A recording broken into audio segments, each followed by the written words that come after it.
এনসিপির দেশ ঘুরতে জুলাই পদযাত্রার খবর জানাতে রাজবাড়ীতে আছেন সহকর্মী মাসুদুর রহমান। সরাসরি যাচ্ছি তার কাছে।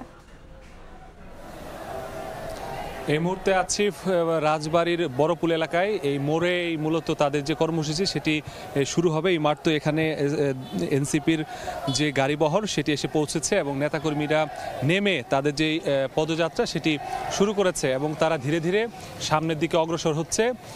এর আগে তারা ফরিদপুরে তাদের পথসভা শেষ করে এই রাজবাড়ির উদ্দেশ্যে আসে এবং রাজবাড়ি এসে তারা সার্কিট হাউসে কিছুক্ষণ সময় বিশ্রাম নিয়ে তারা আবারও তাদের যেই নির্ধারিত কর্মসূচি সেই কর্মসূচি তারা শুরু করে দিয়েছে। রাজবাড়ির যারা দলীয় নেতাকর্মী ছিল, স্থানীয় নেতাকর্মীরা ছিল, তারাই এসে তাদেরকে আমন্ত্রণ জানান এবং স্লোগানে পুরো রাজবাড়ি এখন মুখরিত। এবং এই জায়গা থেকে তারা আরও 1 কিলোমিটার দূর পর্যন্ত রেললাইন গেট, সেই রেললাইন মোড়ে সেখানে শহীদ মুক্তিযুদ্ধ স্মৃতিস্তম্ভ আছে, সেখানে তারা একটি অস্থায়ী স্টেজ করেছে। সেই অস্থায়ী স্টেজেই তারা তাদের যে পদযাত্রা সেটি শেষ করে পথসভায় তারা বক্তব্য রাখবে। রাজবাড়ির যারা সাধারণ জনগণ আছে তাদের উদ্দেশ্যে বলতে চায় যে আসলে এনসিপিকে কেন আসলে সামনের জাতীয় নির্বাচনে নির্বাচিত করতে হবে, তাদেরকে ভোট দিতে হবে। সেই যৌক্তিকতাই তারা তুলে ধরার বারবার চেষ্টা করছে। এর আগে তারা ফরিদপুরেও একইভাবে তাদের যে জনসংযোগ সেটি তারা করেছে এবং সবাইকে তারা একটি কথা পরিষ্কারভাবে বলার চেষ্টা করেছে যে আওয়ামী লীগ যেই আন্দোলনের মাধ্যমে তাদের পরাজয় হয়েছে তাদেরকে কোনোভাবেই আর বাংলাদেশের মাটিতে ফিরিয়ে আনা যাতে না হয়, সেই বিষয়টি যাতে নিশ্চিত করা যায়, সেজন্য সবার আগে জনগণকেই পাশে থাকার জন্য, এনসিপির পাশে থাকার জন্য তারা আহ্বান জানিয়েছেন।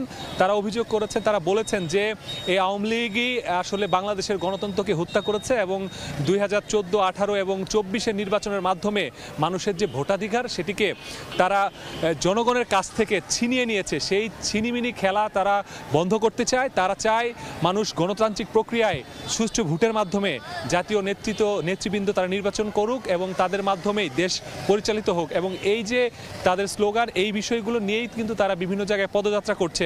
তবে গতকালকেই তাদের সর্বপ্রথম কোনো পদযাত্রায় বাধাগ্রস্ত হয় এবং গোপালগঞ্জে তারা সেই বিষয় নিয়ে তারা বারবার প্রতিবাদ জানিয়েছে যে যেভাবে সন্ত্রাসী কায়দায় তাদের উপর হামলা চালানো হয়েছে সেটিকে তারা তীব্র নিন্দা জানিয়েছে এবং বলেছে এ ধরনের প্রতিরোধ বা এ ধরনের হামলা যদি নেক্সট টাইমে কেউ করে তাহলে তাদেরকেও কিভাবে উচিত জবাব দিতে হয় সেটি এনসিপি জানে এবং সেভাবেই তাদের জবাব দেওয়া হবে বলেও তারা হুঁশিয়ারি দিয়েছেন।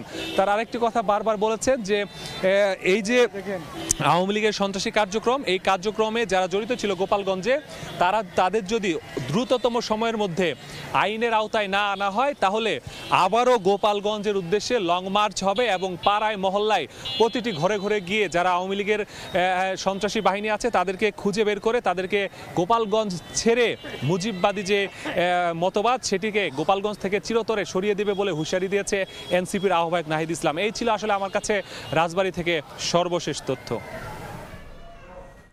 এনসিপির জুলাই পদযাত্রার খবর জানছিলাম রাজবাড়ী থেকে।